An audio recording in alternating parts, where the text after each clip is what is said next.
தரித்திரருக்கு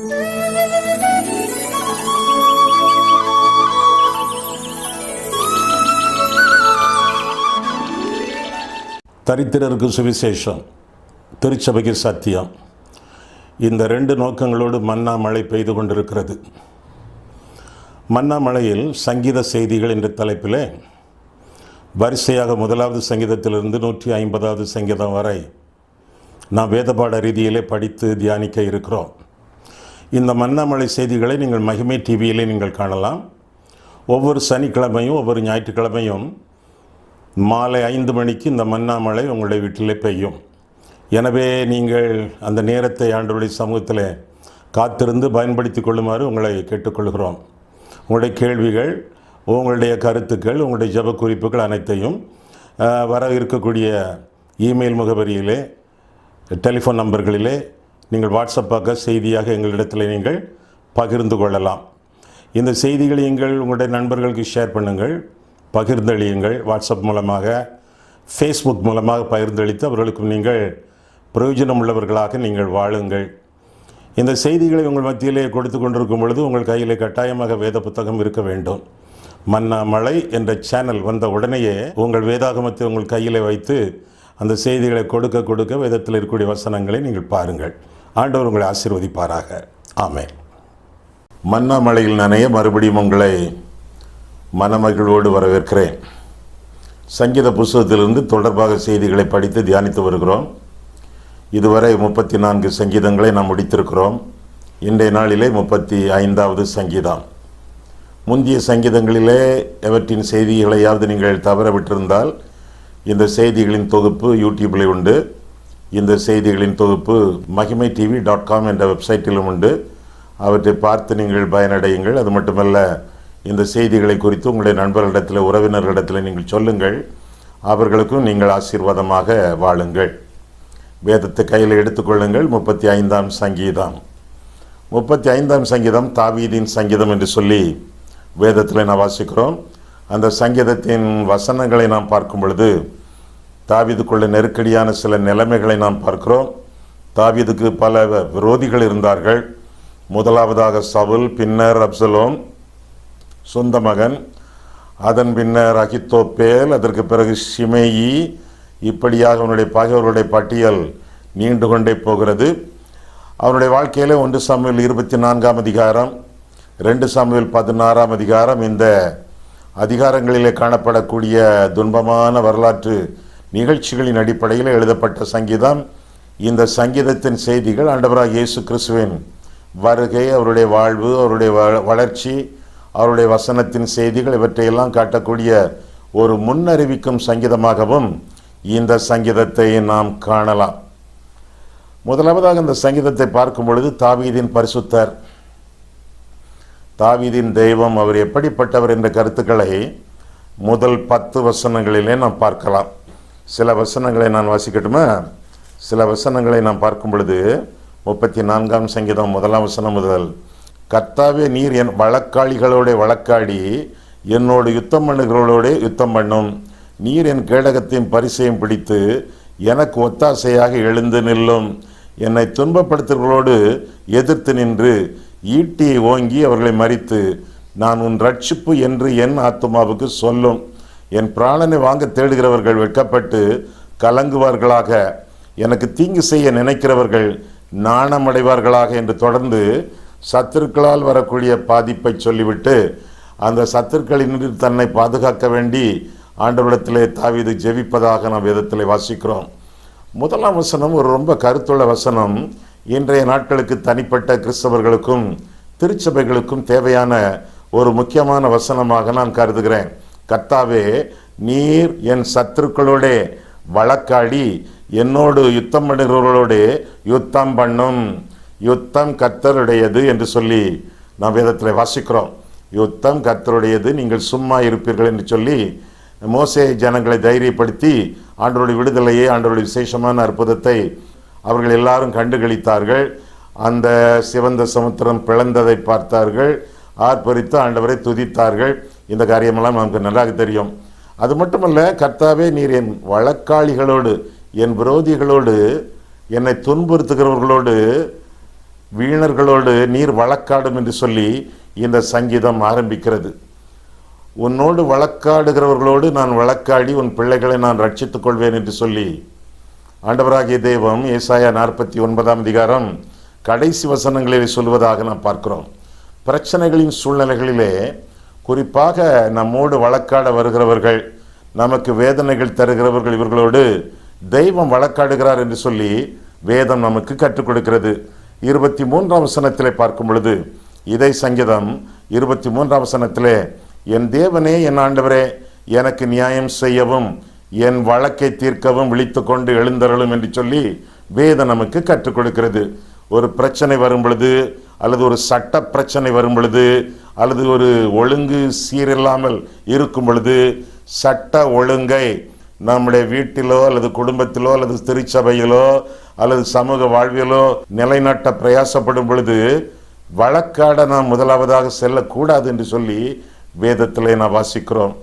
ஞானி எவனும் வழக்குக்கு விலகி கொள்ளுகிறான் என்று சொல்லி வேதம் கற்றுக்கொள்கிறது. மூடனானவன் எவனும் வழக்கிலே தலையிடுகிறான் என்று சொல்லியும் நீதிமொழிகள் நமக்கு கற்றுக் கொடுக்கிறது. இந்த வசனம் என்ன சொல்லுகிறது? நமக்கு வழக்காடுகிறவர் தெய்வம், அவர் வழக்காடும் ஆண்டவர் என்று சொல்லி முதல் வசனத்தில் 23ஆம் வசனத்திலே, இன்னும் ஏசாயா 33ஆம் அதிகாரம் 22ஆம் வசனத்தை பார்க்கும் பொழுது, கர்த்தர் நமது நியாயாதிபதி, கர்த்தர் நம்முடைய ராஜா, கர்த்தர் நம்முடைய ரட்சகர், அவர் நம்மை ரட்சிப்பார் என்று சொல்லி அந்த வசனங்களிலே நாம் பார்க்கிறோம். ஆக எந்த ஒரு வழக்குக்கும் விலகி வாழ வேண்டியது நம்முடைய கடமை என்று சொல்லி வேதம் நமக்கு கற்றுக் கொடுக்கிறது. ஆனால் இன்றைய நாட்களிலே நாம் பார்க்கும் பொழுது, அது திருச்சபையாக இருந்தாலும் சரி, திருச்சபை மாநாடாக இருந்தாலும் சரி, அல்லது திருச்சபை காரியங்களாக இருந்தாலும் சரி, அல்லது அத்தியாட்சாதீன பிரச்சனைகளாக இருந்தாலும் சரி, அநேக குடும்பங்கள் சபைகள் கோர்ட்டிலே வழக்காடக்கூடிய நீதிமன்றங்களிலே இருப்பது மிகவும் பிரச்சனைக்குரிய, வேதனைக்குரிய, சாட்சி இல்லாத, ஆண்டவருக்கு துக்கம் தரக்கூடிய காரியமாக விளங்குகிறது. சில வசனங்களை நாம் வேதத்தில் பார்ப்போமே. 1 கொரிந்தியர் 6ஆம் அதிகாரம் எடுத்துக்கொள்ளுங்கள். சற்று நேரத்தில் சங்கீதம் 35க்கு வந்து விடலாம். ஆனால் சீரான வசனங்கள். இந்த வசனங்களை வாசித்து யாரும் வாழ்வதில்லை.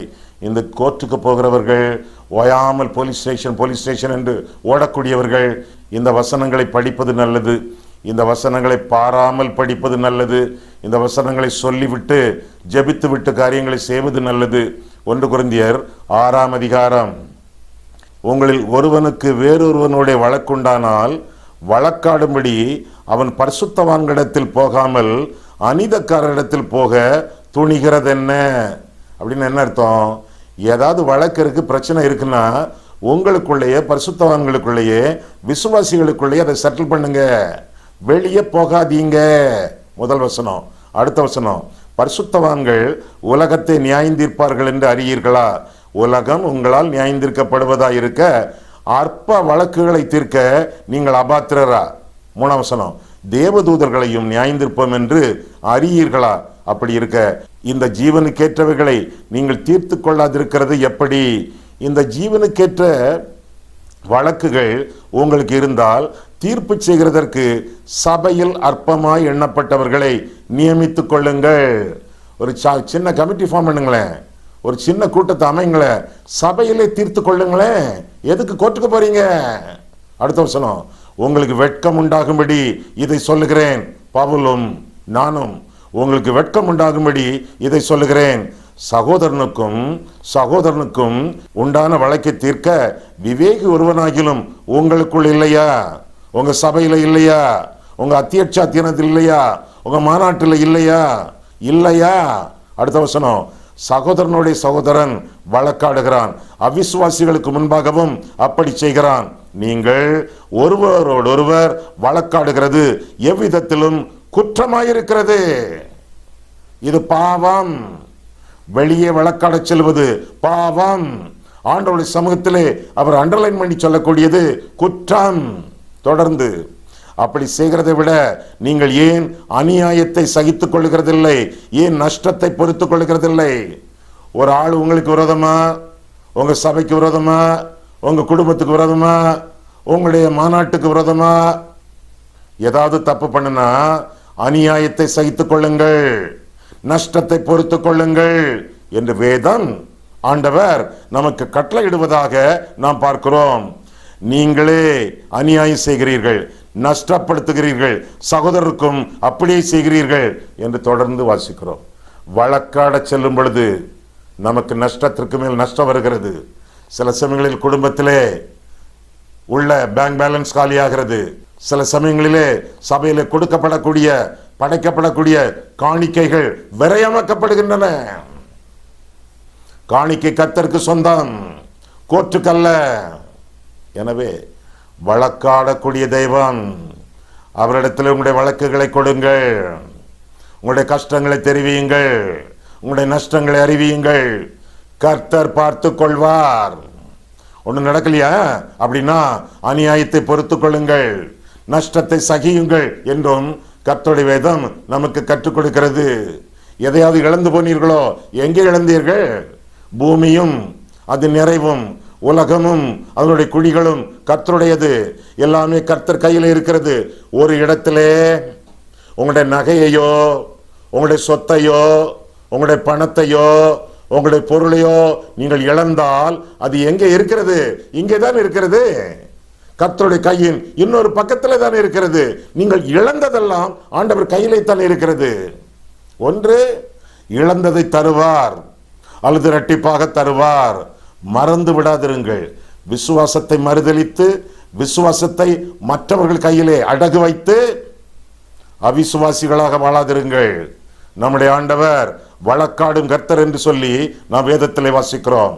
முதலாவதாக அவர் வழக்காடும் ஆண்டவர், இரண்டாவதாக அவர் வாழ்வழிக்கும் ஆண்டவர் என்று சொல்லி கூட 2வது வசனத்திலிருந்து நாம் வாசிக்கிறோம்.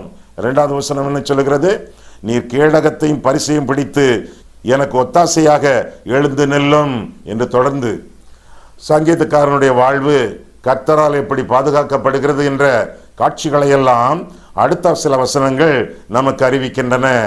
அவர் வழக்காடும் கர்த்தர் மட்டுமல்ல, அவர் வாழ்வு தரக்கூடிய கர்த்தர், எழுந்து நிற்கக்கூடிய கர்த்தர்.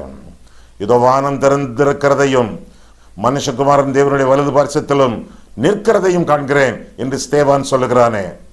அப்போஸ்தலர் 7ஆம் அதிகாரத்தில் கடைசி வசனங்களிலே அப்படியாக அவர் மரித்து அடக்கம் பண்ணப்பட்டு பாதாளத்தில் இறங்கி 3ஆம் நாள் மரித்தோரிலிருந்து உயிர்த்தெழுந்து தேவனுடைய வலது பார்சத்திலே வீற்றிருக்கிறார்.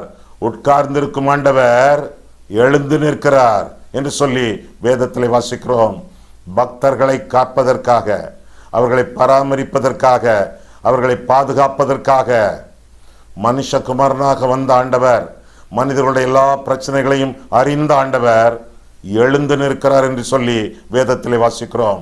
2ஆம் வசனத்திலே அவர் எழுந்து நிற்கிறவர், 3ஆம் 9ஆம் வசனங்களிலே அவர் ரட்சிக்கிறவர், 10ஆம் வசனத்திலே அவர் எளியவர்களை காக்கிறவர். எதையெல்லாம் ஆண்டவர் செய்கிறார் பாருங்கள். இந்த நல்ல கர்த்தரை விட்டு சொந்த புத்தியை சொந்த சக்தியை நாடி திமிரோடு கொழுப்போடு வழக்காடுவதற்கு எங்கெங்கெல்லாம் சென்று கொண்டிருக்கிறோம். கர்த்தர் போதுமானவர். கர்த்தருடைய வேதம் குறைவற்றது, ஆத்துமாவை உயிர்ப்பிக்கிறது. ஆண்டவரையே சார்ந்து ஜீவியுங்கள், அவர் உங்களுக்கு போதும். எல்லா நிலைமைகளிலும் உங்களுக்கு போதுமானவராக இருக்கிறார். பழி வாங்குதல் எனக்குரியது, நானே பதில் செய்வேன் என்று சொல்லி ஆண்டவர் சொல்லி இருக்கிறார். ரோமர் 12ஆம் அதிகாரம் கடைசி வசனங்களிலே நாம் பார்க்கிறோம். எனவே பழிவாங்குதலுக்கு இடம் கொடுத்து, கோபாக்கனுக்கு இடம் கொடுத்து, கர்த்தருடைய கரத்திலே நீங்கள் அடங்கியிருந்து, ஒருவேளை நமக்கு விரோதமாக துன்மார்க்கர்கள் வேலை செய்து கொண்டிருக்கிறார்களோ அவர்களெல்லாம் பாடுபடுவதை, தண்டிக்கப்படுவதை நம்முடைய கண்கள் பார்க்கும் என்று சொல்லி 91ஆம் சங்கீதத்திலும் நாம் வாசிக்கிறோம். பழி வாங்காதிருங்கள், வழக்காட செல்லாதிருங்கள். வழக்காடும் தெய்வம், வாழ்வழிக்கக்கூடிய தெய்வம், அவரிடத்திலேயே விசுவாசம் வைத்து வாழுங்கள். ஆக முதலாவதாக தாவீதின் பரிசுத்தர், வழக்காடுகிறவர், வாழ்வழிக்கிறவர். இரண்டாவதாக தாவீதின் பகைவர். 11ஆம் வசனத்திலிருந்து பல வசனங்களை பார்க்கும் பொழுது தாவீதின் பகைவர்களுடைய லட்சணங்களை நாம் பார்க்கிறோம். 11ஆம் வசனத்திலிருந்து 16ஆம் வசனம் வரை பார்க்கும் பொழுது சில வசனங்களை நாம் பார்ப்போம். கொடுமையான சாட்சிகள் எழும்பி நான் அறியாததை என்னிடத்தில் கேட்கிறார்கள், நான் செய்த நன்மைக்கு பதிலாக தீமை செய்கிறார்கள். என் ஆத்துமா திக்கற்று போக பார்க்கிறார்கள். அவர்கள் வியாதியாய் இருந்தபோது இரட்டு என் உடுப்பாய் இருந்தது. நான் உபவாசத்தால் என் ஆத்துமாவை உபத்திரவப்படுத்தினேன். என் ஜெபமும் என் மடியிலே திரும்ப வந்தது. நான் அவனை என் சிநேகிதனாகவும் சகோதரனாகவும் பாவித்து நடந்து கொண்டேன். தாய்க்காக துக்கிக்கிறவனைப் போல் துக்க வஸ்திரம் தரித்து தலை கவிழ்ந்து நடந்தேன். ஆனாலும் எனக்கு ஆபத்துண்டான போது அவர்கள் சந்தோஷப்பட்டு கூட்டங்கூடினார்கள்.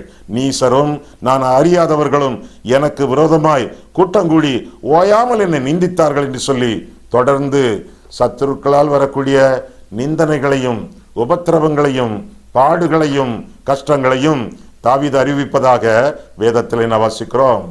சத்துரு போராட்டம் அவனுக்கு அதிகமாக இருந்தது.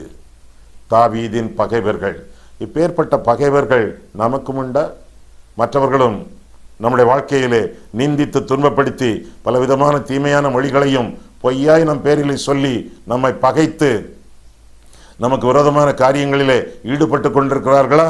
அப்படி என்றால் நாம் செய்ய வேண்டியது என்ன? அவர்கள் என்ன செய்கிறார்கள்? இந்த பகைவர்கள், மீண்டும் அந்த வசனங்கள், அவர்கள் கொடுமையான சாட்சிகள். 11ஆம் வசனம், 12ஆம் வசனம், நன்மைக்கு தீமை செய்கிறார்கள். 13, 14 நன்றி இல்லாதவர்கள். 15, 16 பரியாசம் பண்ணுகிறார்கள். 19 வீணாக சத்துருக்களாக மாறினவர்கள். எவ்வளவுதான் தீமைக்கு நன்மை செய்தாலும், எவ்வளவுதான் அவர்கள் வியாதியாக இருக்கும் பொழுது ரட்டு உடுத்தி அவர்களுக்காக உபவாசம் செய்தாலும் நன்றி இல்லாமல் நமக்கு விரோதமாக கூட்டம் கொடுக்கிறார்கள். 19ஆம் வசனம், முகாந்தரமின்றி பகைக்கிறார்கள். இயேசுவை பகைத்தது போல வஞ்சகமாக வாழ்கிறார்கள். 20ஆம் வசனம், விரோதிகள். 21ஆம் வசனம். இப்படிப்பட்ட சூழ்நிலையிலே தாவீது விளங்கும் பொழுது அவன் தெய்வத்தை நாடுகிறான், ஆண்டவரை நாடுகிறான், ஆண்டவரை நோக்கி பிரார்த்தனை பண்ணுகிறான். எப்படி நாம் வாழ்ந்து கொண்டிருக்கிறோம்? ஆண்டவருடைய பிரதிநிதிகளாக நாம் ஜீவிக்கிறோமா? அலகையின் பிரதிநிதிகளாக நாம் வாழ்ந்து கொண்டிருக்கிறோமா? எப்பேற்பட்ட நிலைமையிலே நம்முடைய கிறிஸ்தவ வாழ்க்கை நடந்து கொண்டிருக்கிறது? நாம் எல்லாரும் பிசாசின் பிரதிநிதிகளா அல்லது பிதாவின் பிரதிநிதிகளா? யாருடைய குணாதிசயத்தை இந்நாட்களிலே நாம் பிரதிபலித்து வாழ்ந்து கொண்டிருக்கிறோம்? தாவீதின் பரிசுத்தரை பற்றி பார்த்தோம். தாவீதின் பகைவர்களை குறித்தும் நாம் பார்த்தோம். இப்பொழுது மூன்றாவதாக தாவீதின் பிரார்த்தனை குறித்து நாம் பார்க்க போகிறோம். ஆண்டவர் தரக்கூடிய ரட்சிப்பு நமக்கு ஆசீர்வாதம், பெரிய ஆசீர்வாதம் என்று சொல்லி இந்த வசனங்களிலே நாம் தெளிவாக நாம் வாசிக்கிறோம். எனவே ஆண்டவரை நோக்கி பிரார்த்திக்க வேண்டியது நம்முடைய கடமை. சுற்றிலும் பார்க்காமல், பக்கவாட்டிலே பார்க்காமல், அடுத்தவர்களை பார்க்காமல் அவரை நோக்கி பார்த்து பிழைத்து பிரகாசம் அடையத்தக்கதாக கர்த்தரை நோக்கி பிரார்த்தனை பண்ணி வாழ வேண்டியது நம்முடைய கடமை என்று சொல்லி 17ஆம் வசனம் முதல் 28ஆம் வசனம் வரை நாம் தெளிவாக நாம் வாசிக்கிறோம். தாவீது செய்யக்கூடிய பிரார்த்தனை, இந்த பிரார்த்தனை குறித்து 17ஆம் வசனம் முதலாக நாம் பார்க்கிறோம். ஆண்டவரே, எதுவரைக்கும் இதை பார்த்து கொண்டிருப்பீர்? என் ஆத்துமாவை அழிவுக்கும் எனக்கு அருமையானதை சிங்கக்குட்டிகளுக்கும் தப்புவியும். மகா சபையிலே உம்மை துதிப்பேன், திரளான ஜனங்களுக்குள்ளே உம்மை புகழ்வேன். வீணா எனக்கு சத்துருக்களானவர்கள் என் நிமித்தம் சந்தோஷியாமலும் முகாந்தரமில்லாமல் என்னை பகைக்கிறவர்கள் கண் சிமிட்டாமலும் இருப்பார்களாக. அவர்கள் சமாதானமாய் பேசாமல் தேசத்திலே அமைதலாய் இருக்கிறவர்களுக்கு விரோதமாய் வஞ்சகமான காரியங்களை கருதுகிறார்கள். எனக்கு விரோதமாய் தங்கள் வாயை விரிவாய் திறந்து ஆ ஆ ஆ ஆ எங்கள் கண்கள் கண்டது என்கிறார்கள். கர்த்தாவே, நீர் இதை கண்டீர், மௌனமாய் இராதேயும், ஆண்டவரே எனக்கு தூரமாகாதேயும் என்று சொல்லி தொடர்ந்து பிரார்த்தனையை தொடர்வதாக இந்த வசனங்களிலே, தொடர் வசனங்களிலே நாம் பார்க்கிறோம். ஆண்டவரை நோக்கி பிரார்த்தனை செய்வது அடுத்தவர்களை நோக்கி பிரார்த்தனை செய்வதல்ல. அங்குமிங்குமாக குட்டியை பறிகொடுத்த கரடியை போல குடுகுடுவென்று ஓடுவதல்ல. பிரச்சனைகள் வரும் பொழுது, பகைவர்கள் சூழும் பொழுது, ஜலப்பிரவாகமோ ஜனப்பிரவாகமோ நம்மை சூழ்ந்து நிற்கும் பொழுது ஒரே கதி, நித்திய கதி ஆண்டவர். அவரை நோக்கி பார்ப்போம், பிரார்த்தனை செய்வோம். என்னென்ன பிரார்த்தனைகளை எப்படியெல்லாம் தாவீது செய்கிறான் என்றால் 17ஆம் 18ஆம் வசனத்தை பார்க்கும் பொழுது அது ஒரு நம்பிக்கையின் ஜெபம், விசுவாசத்தின் ஜெபம். நீங்கள் ஜெபிக்கும் பொழுது விசுவாசத்தோடு ஜெபியுங்கள், இரு மனதோடு ஜெபியாதிருங்கள். விசுவாசத்தோடு செய்கிற ஜெபம் பிணியாளியை ரட்சிப்பது மட்டுமல்ல, நம்முடைய பிரச்சனைகளையும் தீர்த்து வைக்கும். யாக்கோபு 5ஆம் அதிகாரத்தில் என்ன பார்க்கிறோம்? மார்க் 11ஆம் அதிகாரம் 22ஆம் வசனம் முதலாக நாம் காண்கிறோம். விசுவாசத்தோடு ஜெபியுங்கள். இரட்டை மனது நடக்குமா நடக்காதா, இப்படி நடக்குமா அப்படி நடக்குமா, இருமனதோடு ஜெபிக்காதிருங்கள். அப்படி இருமனதோடு ஜெபித்தால், அப்படி ஜெபிக்கிறவர்கள் கர்த்தரிடத்திலே எதையாகிலும் பெற்றுக்கொள்ளலாம் என்று நினையாதிருப்பீர்களாக என்று சொல்லி யாக்கோபு 1ஆம் அதிகாரத்தில் வாசிக்கிறோம். இரட்டை மனது அல்ல, ஒரே மனம், ஒரே விசுவாசம், ஒரே நம்பிக்கை. சரீரம் வாழ்வதற்கு தேவை சுவாசம், ஆத்துமா வாழ்வதற்கு தேவை முன்னால் ஒரு சுவாசம், விசுவாசம். விசுவாசம் என்று தேவனுக்கு பிரியமாயிருப்பது கூடாத காரியம். நீ விசுவாசத்தினால் தேவனுடைய மகிமையை காண்பாய் என்றெல்லாம் வேதத்தில் வாசிக்கிறோமே. விசுவாசத்தை விட்டு விடாதிருங்கள். குறைந்த விசுவாசமோ, கொஞ்சம்தான் விசுவாசம் இருக்குதோ அப்படின்னா விசுவாசம் கேள்வியினால் வரும், கேள்வி தேவனுடைய வசனத்தினால் வரும் என்று சொல்லி ரோமர் 10:17 நான் வாசிக்கிறோம். வசனத்தை வாசிக்க வாசிக்க விசுவாசம் நம்முடைய வாழ்க்கையிலே பொங்கும். வசனத்தை விட்டு விலகி வாழ்வோம் என்றால் விசுவாசம் மங்கும். உங்களுடைய விசுவாசம் எப்படி இருக்கிறது? அது மங்கி எரிந்து கொண்டிருக்கிறதா அல்லது சுடர் விட்டு பிரகாசமாக எரிந்து கொண்டிருக்கிறதா? பிரகாசமான விசுவாசத்தோடு ஆண்டவரிடத்தில் பற்றுறுதி கொண்டு வாழ வேண்டும் என்றால் தேவனுடைய வசனத்தை விட்டு விடாதிருங்கள். கர்த்தருடைய வசனம் ஆண்டவர் நமக்கு தந்திருக்கக்கூடிய வாக்கு தத்தங்கள். உங்களுடைய வாழ்க்கையை ஆண்டவருக்கு தத்தம் செய்து வாக்கு தத்தங்களை பற்றி பிடித்து வாழும் பொழுது எல்லா விரோதங்களிலிருந்தும் எல்லா பிரச்சனைகளிலிருந்தும் ஆண்டவர் நம்மை விடுவிக்க வல்லவராய் இருக்கிறார்.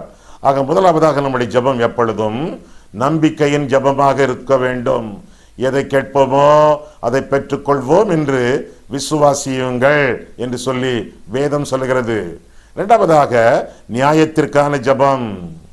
ஆண்டவரே, எனக்கு நியாயம் வேண்டும், அநீதமாக நான் நடத்தப்படுகிறேன், அநியாயமாக என்னை நடத்துகிறார்கள், ஒடுங்கி போயிருக்கிறேன், ஒருவரும் இல்லாமல் இருக்கிறேன், நீர் ஒருவரே எனக்கு கதி, நீர்தான் என்னுடைய நியாயாதிபதி, நீர்தான் என்னுடைய ராஜா, நீர்தான் என்னுடைய இரட்சகர், நீர் எனக்கு விடுதலை தருவீர். நம்பிக்கையோடு நியாயத்திற்கான ஜெபம். ஆண்டவர் நியாயம் தருவார். அவர் மங்கி எறிகிற திரியை அணைப்பதில்லை, நெறிந்த நாணலை முறிப்பதில்லை. உங்களுடைய நியாயம் அது நியாயத்திலே வெளிச்சத்திலே கொண்டு வருவார் என்று சொல்லி ஏசாயா 43ஆம் அதிகாரம் 3ஆம் வசனத்திலே நான் வாசிக்கிறோம். உங்களுடைய நியாயம் கர்த்தருக்குள்ளாக வெல்லும். ஏனென்றால் யுத்தம் கர்த்தருடையது. ஆண்டவர் தம்முடைய யுத்தத்திலே தோற்றதே கிடையாது. ஆண்டவர் எப்பொழுதும் ஜெயித்தவர், ஜெயிக்கிறவர், ஜெயிக்க போகிறவர். உலகம் முழுவதும் அவரால் தோற்கடிக்கப்பட்டது. இதோ நான் உலகத்தை ஜெயித்தேன் என்று சொல்லக்கூடிய ஆண்டவர் உங்களுடைய வழக்குகளை தம்முடைய வழக்குகளாக ஏற்றுக்கொண்டு ஜெயிப்பார். யாராவது police case, legal matter, court case இதில் கலங்கி கொண்டிருக்கிறீர்களோ, உழந்து கொண்டிருக்கிறீர்களோ, ஏராளமாக பணம் செலவழித்து விட்டீர்களோ, ஒடுங்கி போயிருக்கிறீர்களோ, நிறைய காரியங்களை இழந்து விட்டீர்களோ, கர்த்தர் உங்களுடைய பங்கு, அவரை பற்றி பிடியுங்கள். இழந்ததையெல்லாம் தாவீது எப்படி பெற்றுக்கொண்டானோ அதுபோல இழந்து போனது எல்லாவற்றையும் நீங்கள் பெற்றுக்கொள்வீர்கள். தாவீது எல்லாவற்றையும் திருப்பி கொண்டானே, அதே போல எல்லாவற்றையும் கர்த்தருடைய சமூகத்திலே நீங்கள் திருப்பிக் கொள்வீர்கள். இது சத்தியம், இது வேதம். ஆனால் ஆற்றிலே ஒரு கால், சேற்றிலே ஒரு கால் வைக்காதிருங்கள். ஆண்டவர்களை மட்டும் பற்றுறுதி கொண்டு, ஆண்டவரே நீர் என்னை படைத்தீர், என்னை பராமரிக்கிறீர், தம்முடைய சொந்த குமாரன் பாராமல் அவரையே எனக்காக தந்தரக்கூடிய தெய்வம் மற்ற எல்லா நன்மைகளையும் அவரோடு கூட அருளாதிருப்பது எப்படி? ரோமர் 8ஆம் அதிகாரம் 32ஆம் வசனத்தின்படி எல்லாவற்றையும் தந்தவர், இயேசுவையே தந்தவர், நமக்கு வேண்டிய காரியங்களை தருவார். வழக்குகளிலே நமக்கு ஜெயத்தை ஆண்டவர் உண்டு பண்ணுவார். திருப்பிக் கொள்வோம், திரும்ப பெற்றுக்கொள்வோம். இரட்டிப்பாக ஆண்டவர் கரங்களிலிருந்து ஆசீர்வாதங்களை நாம் அனுபவிப்போம். அது மட்டுமல்ல, நீதி விளங்க ஜபம், நம்பிக்கையின் ஜபம், நியாயத்திற்கான ஜபம், நீதி விளங்க ஜபம். இயேசுவின் நாமம் தரிக்கப்பட்ட ரட்சிக்கப்பட்டவர்களாக நீங்கள் இருப்பீர்கள் என்றால் நீதி விளங்கும் ஜெபம், நீதிமான்களாக எண்ணப்பட்டு வாழ்ந்து கொண்டிருக்கக்கூடிய உங்களுக்கு நீதியின் ஜெபத்திற்கேற்ற பலாபலன்கள், நன்மைகள் உங்களுக்கு நிச்சயமாக கிடைக்கும். 27ஆம் 28ஆம் வசனத்தின் அடிப்படையிலே நீங்கள் கம்பீரிப்பீர்கள், களி கூறுவீர்கள், மகிழ்வீர்கள், ஆண்டவரை மகிமைப்படுத்துவீர்கள், துதிப்பீர்கள். உங்கள் பிரச்சனை என்ன? உங்கள் பிரார்த்தனை என்ன? தாவீதை போல நீங்களும் ஜெபிப்பீர்கள் என்றால், பிரார்த்தனை பண்ணுவீர்கள் என்றால், தெய்வம் உங்களுடைய பிரச்சனையை விட பெரியவர். பிரச்சனை சொல்லுங்கள், பிரார்த்தனை பண்ணுங்கள், எல்லா விதமான விடைகளையும் விமோசனங்களையும் வெகுமதிகளை கூட ஆண்டவர் உங்களுக்கு தந்தருளுவார். கண்களை மூடுவோம், கர்த்தரை பார்ப்போம். அன்புள்ள ஆண்டவரே, உம்முடைய வசனங்களை ஆராயவும் எங்கள் வாழ்க்கையை ஆராயவும் கிருபை கூர்ந்தீர். அதற்காக உமது ஸ்தோத்திரம் சுவாமி. பரிசுத்தமுள்ள தெய்வமே, வல்லமையுள்ள ஆண்டவரே, உம்முடைய குணாதிசயங்களை நாங்கள் சிந்தித்து விட்டு எங்களை சூழ இருக்கும் பகைவர்கள், இவர்களால் வரக்கூடிய வழக்குகள், பிரச்சனைகள் எல்லாவற்றையும் கூட நாங்கள் வேதத்திலிருந்து படித்தோம் ஆண்டவரே. என்ன பிரச்சனையாக இருந்தாலும் அது உமக்கு பிரச்சனையே அல்ல ஆண்டவரே. எல்லா பிரச்சனைகளையும் விட எங்கள் தெய்வம் பெரியவர். எனவே எங்களுடைய பிரச்சனைகளை உம்முடைய கைகளிலே கொடுத்து எங்களுக்காக நீர் ஈடுபடும், செயலாற்றும், வழக்காடும் என்று நாங்கள் சொல்லும் பொழுது கர்த்தாவே, எங்களை நேசிக்கிற ஆண்டவரே, எங்களுக்கு இரத்தம் கொடுத்த ஆண்டவரே, எங்களுடைய காரியங்கள் எல்லாவற்றையும் நீர் கவனித்துக் கொள்வீர்.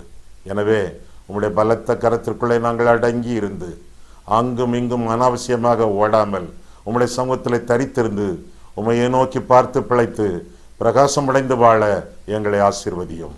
இயேசு கிறிஸ்துவின் நாமத்தில் ஜெபிக்கிறோம் பிதாவே, ஆமென்.